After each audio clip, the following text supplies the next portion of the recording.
Minister. Thank you, Mr Deputy Speaker. We've got many valuable assets on the Sunshine Coast: our world-class beaches, our glorious hinterland, our cutting-edge healthcare facilities and our innovative businesses. But our most important asset is our people and the thousands of committed volunteers in Fisher who give up their time to make our community a better place for everyone. Mr Deputy Speaker, one of these local assets is Kevin Stroud, who won the Fisher Senior of the Year at my Community Awards in March. After arriving on the coast in 1976, Kevin has constantly been giving up his own time to help others. He's been the president of Metcal Nippers, he's volunteered with Caloundra Junior Rugby League and has been a member of the Sunshine Coast referees for 30 years.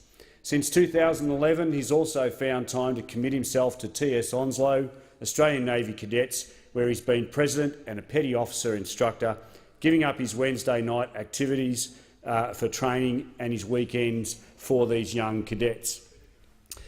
Margaret Smythe, along with her husband David, are a cornerstone of the Caloundra community. Between them, the couple volunteer for 110 hours every week to manage the CCSA hall.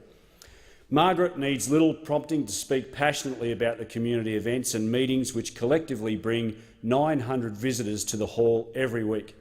Margaret and her team of volunteers prepare the hall for dancing, stage performances, community meetings, charity groups and much more. And when she isn't moving chairs and tables, she's working on grant applications to improve this vital and much-loved facility with upgrades like the new curtains recently funded by the Turnbull government. Ivan Northridge is another of our valuable local volunteers. Ivan lives in the shadow of Mount Biwa in the beautiful Glasshouse Mountains. Those iconic mountains have been an inspiration to him, and over 15 years of volunteering at the Glasshouse Mountains Information Centre, he has in turn been an inspiration to thousands of visitors to our region.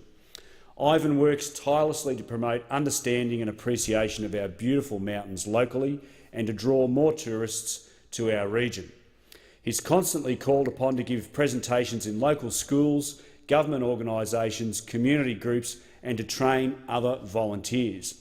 Last year, with the help of a $10,000 grant from the Turnbull government and together with Celebrate Glasshouse Country, he wrote and published a book, The National Heritage Listed Glasshouse Mountains. When I visited him this year, Ivan took me on a personal tour of the region he knows so well. After just a few hours, I have no doubt of the huge debt of gratitude our community owes him for the knowledge and the passion that he has instilled in both locals and tourists alike. The government currently has 3 separate grants available to volunteers, just like Kevin, Margaret and Ivan, and the groups that they represent.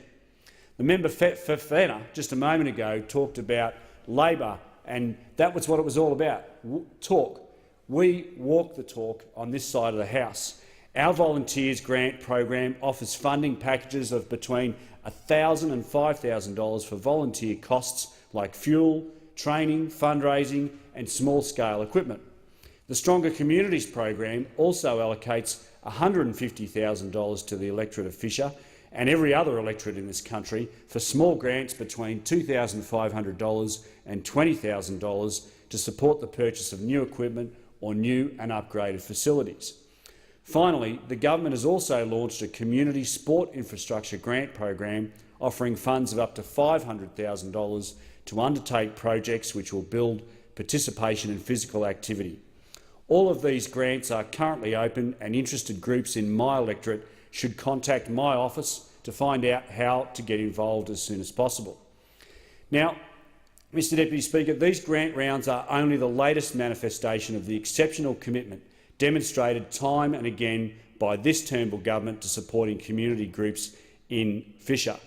In the past 2 years, we've provided around $750,000 in smaller grants for volunteer-led community organisations in Fisher.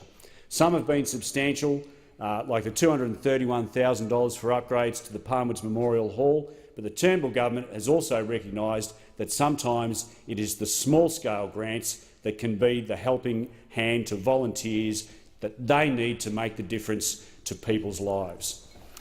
Mr Deputy Speaker, on this side of the House, we walk the talk when it comes to volunteers. Volunteers are the backbone of our community, and this government will back them to the I thank the member.